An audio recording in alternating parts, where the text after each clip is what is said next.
Hey girl, welcome to the Get Your Guy Coaching podcast. My name is Anwar White, but you can just call me your own personal dating and relationship coach. Each week, you'll hear actionable advice, tips, and strategies that you can implement in your own love life. I'm talking about healing your heart, dating effectively, and understanding men so that you can, you guessed it, get your guy. Are you ready to level up your love life?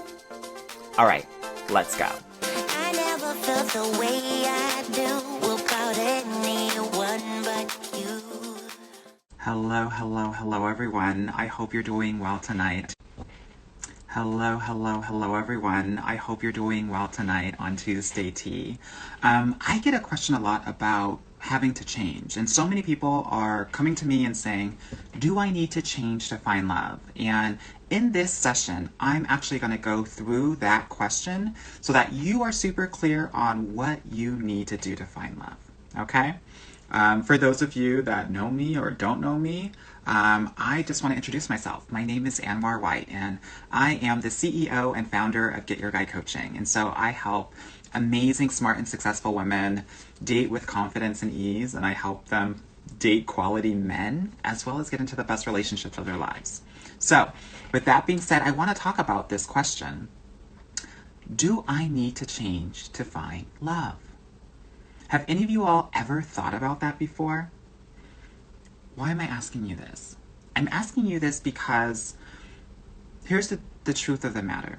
You don't really need to actually change, definitely not change for a man, because getting a man actually doesn't take a lot of work. You can get into a relationship tomorrow if you so choose to. That requires little effort. But I want to offer to you that there may be things that you have to change to get to your love goals. We have to change something, right? If we're not attracting high quality men or finding them, then we should at least consider it. If you are applying to a lot of jobs and interviewing like crazy, but you're never getting the job, then it means we have to do something different. If you're at a job and so many people are getting promoted around you and you're not getting promoted, it means that we have to do something different, right? This is like really important for us to think about. If you are at the gym and you are working out like a crazy person and you aren't getting the gains that everyone else is getting around you, you probably have to do something different, right? If you are talking to men and engaging with them, but not necessarily getting into relationships with them, and they are going and meeting other people and getting married to other women, we may need to actually change things that are going on in our lives as it pertains to our love life. Yeah? Sasha's saying, this is the perfect analogy. Thank you, girl. Why am I saying this? I'm saying this because I want us to think about changing ourselves, not in like who we like inherently, innately are, but in how we show up in the world, right? And so many different identities that we take on. When I'm talking about changing ourselves, I'm not talking about, feeling like you need to actually change because you're not worthy or that you're like you need to betray yourself or not be yourself. This doesn't have to be something that is demeaning or something that you need to avoid. This is about creating and understanding the essence of who you are and your true identity, right?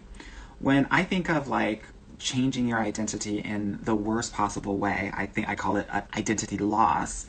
I'm thinking about it in like, if you are dumbing yourself down, if you are acting super girly and you're not that girl, if you are getting work done to your body, right? Whether it's a BBL or fillers or just to, get the male gaze.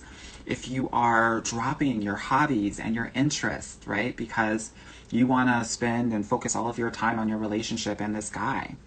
That is where we are losing ourselves in our identity. This is an identity loss. Please let me know in the comments if you've ever lost your identity in some way, shape, or form when it comes to men.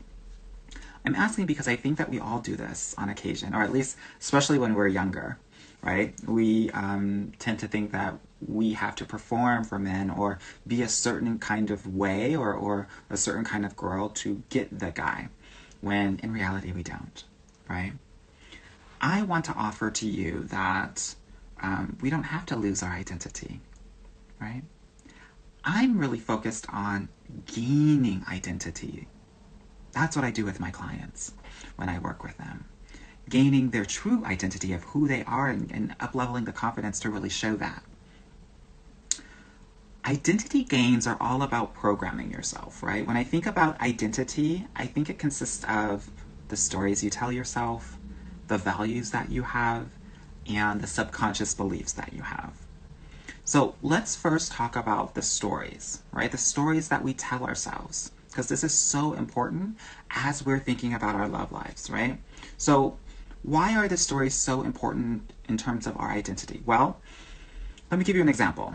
If you have a story in your head that men will fail you, because in the past there have been men that have failed you, then you may think that there aren't quality men out there. And because of that story, your brain's reticular activating system won't guide you to quality men. It'll actually guide you to men that will personify and embody those past men. Because our brain likes to actually be in comfort and familiarity. And I'm sure that when we think about actual relationships that we have or had, we can also pinpoint and connect them to past relationships that we've had, right? A lot of people will tell you, oh, I'm dating my father, right?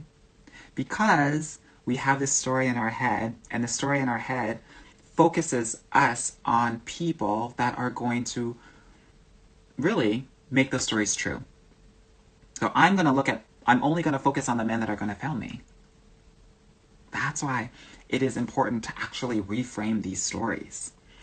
Reframe them into empowering life interpretations, and that is part of the work. So that's one of the things that I help my clients do, right? If you're going to stay in those stories and be stuck, it's going to be hard for you to actually attain your love goals.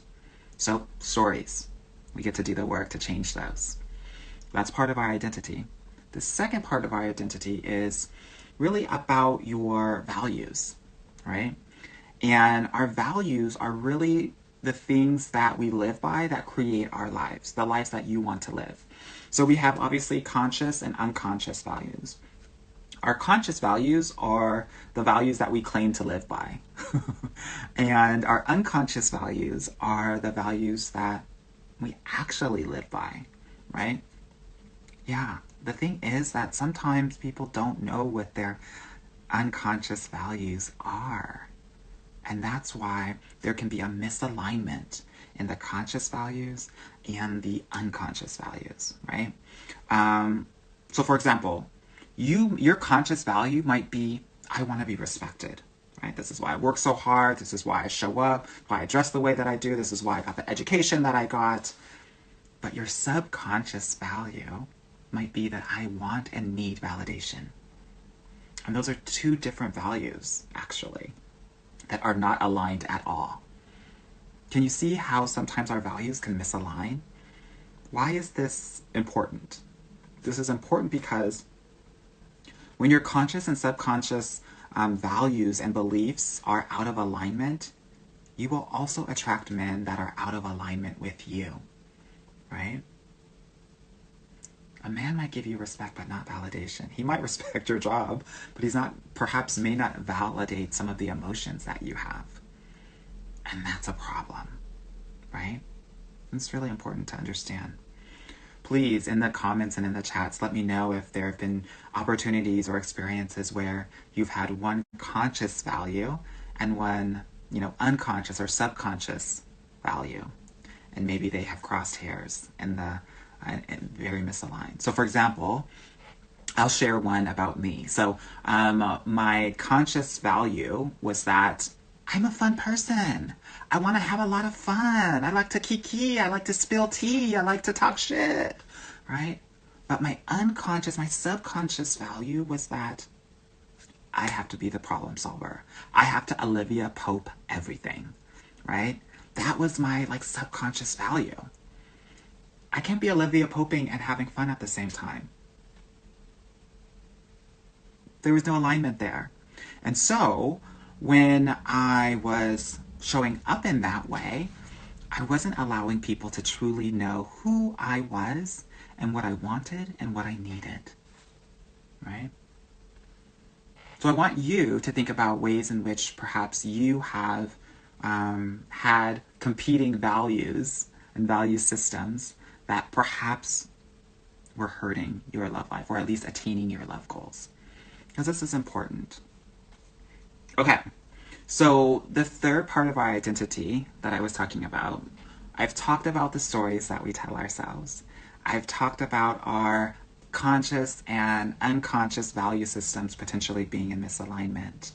Now I want to talk about our subconscious beliefs, right? Because those are like really important.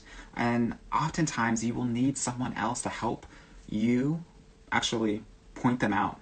These are blind spots for us many times. Okay, what are our subconscious beliefs? These are the beliefs that exist in your mind but you're not aware of, right? These are the things that have been pre-programmed that you take a certain action on without even really realizing it. And these are the things that actually create certain patterns in the way that you do things, in the way that you live your life, right? So when I'm thinking about that, I want us to also understand. So I'll give you an example about some of our subconscious beliefs and how that can hurt us. I work with a lot of smart and successful women. And so one of the things that I see quite often is that they are very accomplished and they're very successful. But their subconscious belief inside is that they are not worthy enough and they are just like not enough. And so they are constantly working to prove to themselves and to other people that they are enough. Why is this subconscious belief so horrible and so bad? One thing that I know is that it helps them, it drives them, it motivates them in their professional lives and their careers. But in their love lives, it's actually horrible. And the reason that it's horrible is that when you have this subconscious belief that, let's say, you're not worthy or you're not good enough, what you will do is you will create a love life that is aligned with that belief that you're not good enough and that you're not worthy. And you will attract men that will treat you that like you are not worthy and that you are not enough. That's why. When we're talking about identity, these subconscious beliefs are so important, right? Why is this example specifically pretty important? Because when you continue to find men that do not think that you're worthy or enough, it disempowers you. And you will continue to feel like you don't have power in your love life, and you will continue to seek out disempowering relationships. Let me know if you've done this before, ladies. It's happened to many of us, yeah? I want you to think about some of those subconscious beliefs, if you can, that maybe you've had. If you're struggling with that, don't worry. The reason why you're struggling with it is because you're not aware of it. And that's why a dating coach is so amazing, to help you become aware of some of those subconscious beliefs and how they affect your love life. Right? Girl, we have certain blind spots, right? I don't want you going into your love life highway with these blind spots and crashing and burning, girl, because you didn't have someone saying, oh, girl, there's a car right beside you, right? It's right there, girl. No, it's right there. Give it time. You'll see it. It's coming. Right? That's what I do. I'm in the passenger side with all of my clients, letting them know, oh girl, no, there's something right here. We've got to take a look at this. Right? Yeah. So I'll talk to you a little bit about my subconscious beliefs, because I think that we all have them, and the quicker you can get clarity around them, the faster you will heal and the faster that you will get to your actual love goals. So one of the subconscious beliefs that I had was, because I was Black and because I was gay, I had to be perfect and I had to prove things to everybody, right? Because, I had to be perfect to compensate for my Blackness or my gayness. So I worked hard, I got great grades, I went to some of the best schools, I got the great career, and it didn't actually do much for me. Because all of those things, all of the proving that I had to do, made it so that I was just focused on those things. Things that were outside of myself, instead of what was inside. That's the danger of some of these subconscious beliefs. It will focus you on the things that you don't necessarily need to focus on. And because of that, because I was trying to create this perfect facade, it disallowed me from being vulnerable, from people actually getting to know me. It was so crazy. I was living in San Francisco at the time. I had just gotten my MBA, and I was with friends that I had known for at least 5, 6, 7 years. And one day, one of them was like, you know, Anwar, I don't even know you. And I was like, girl, you know me. Like, shut up. What are you talking about? And then my other friends chimed in, and they're like, yeah, I don't really know you either. Like, I don't know you. It was such a wake-up call, because I was like, oh, wow. You probably don't, because I'm not allowing you to do so. Because my subconscious beliefs made me think that I couldn't show all parts of myself, or I wasn't going to be accepted, right? That was one of the realizations that I had. And so what I do now as a dating coach is I help women show up 100% in their dating lives.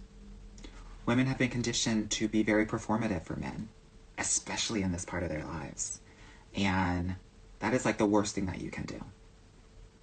If you are literally showing up 50, 60% of yourself, like I was talking about before, losing your identity, getting all ditzy, acting super girly if that's not you, you know, doing things like to your body and your look only to satisfy a man, or like dropping your interests or hobbies, you've lost your identity, right? That's a no-no. It's never going to work. So I want you to understand and know that as a dating coach, I'm really focused on your identity gains, not your identity losses. We talked about the stories that you tell yourself. We've talked about your conscious and unconscious values. We've also talked about your subconscious beliefs, right? Those are the 3 things, the major things that I work with my clients, so that they are completely transformed after the 6 months of working together, right? If you don't get these right, it's going to be very difficult for you to actually attain your love goals. That's right, girl. Your identity gains and not losses. When I talk about, do I have to change? Yeah, girl.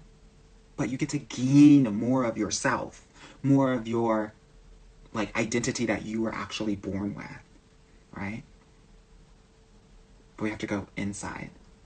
When we lose our identity, it's because we're focusing outside or externally, right?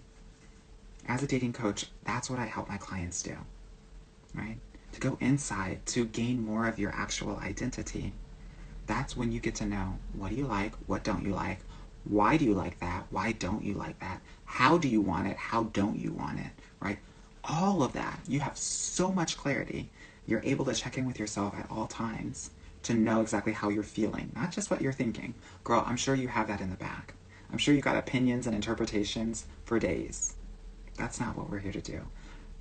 What we're here to do is really get in touch with our actual emotions and our feelings and knowing that. Because if you're not able to know that, you can express that to your man, be vulnerable, set boundaries so that he can actually satisfy you. Pleasing you pleases him, but he won't be able to please you if he doesn't know what's going on. And he won't know what's going on unless you tell him, and you can't tell him unless you know what's going on. Right? Got it. Okay, so, like I was saying before, do you need to change? You don't have to, but you not changing means that you will probably get similar results in your love life. I want you to think about this as you get to. Changing can be additive, can be growth-oriented, can actually, like I was saying before, gain you some identity. It's so important. It's so helpful, not just in your love life, but in all parts of our lives, right? So I want you to be thinking about that when you're thinking about, do I have to change? No, you don't have to, but you should want to. That's what life is about. It's about constant evolution. Yeah? Good. with that said, I hope that that was really helpful for you all as we're thinking about change and needing to, wanting to, having to. It's an honor to be able to. Yeah? If this was helpful to you, if this shifted your mind about the things that you may need to do and you want to learn more about how, like, what else you need to do to actually attain and achieve your love goals, I want to invite you for a complimentary consultation. You can either go to my bio and click on the consultation link, or you can go to the following URL, www.getyourguycoaching.com/apply. And there we will talk about all of the things that you will need to do and all of the things that you will need to know to actually get to your love goals. It's really interesting. So last week I had a consultation with a woman, and I was coaching her. I was letting her know, no girl, we need to do this, this, this, and this. I had a follow-up call with her, and she was like, Anwar, I did everything you told me that I needed to do. I did this, I did this, I did this, and I did this. And it worked. I was like, of course it did, girl. I've been doing this for over a decade. Of course it's going to work. Now she's my client, and now we're rocking it on. And even tonight I was telling her, girl, we're going to tell this man to do this, this, this, and this. She did it. And now she has a phone date with a guy that she's excited about, right? We get to do different things to get different results. And if that's something that you're interested in doing, right, not just externally, but also internally, book that call, girl. Book it. This is, like, I could easily charge $300 for this call that I do in the consultations, because I'm giving that much value. I'm very generous, and I'm here to serve, and I want to help as many women as possible. So that's why I do what I do. But I will leave it there.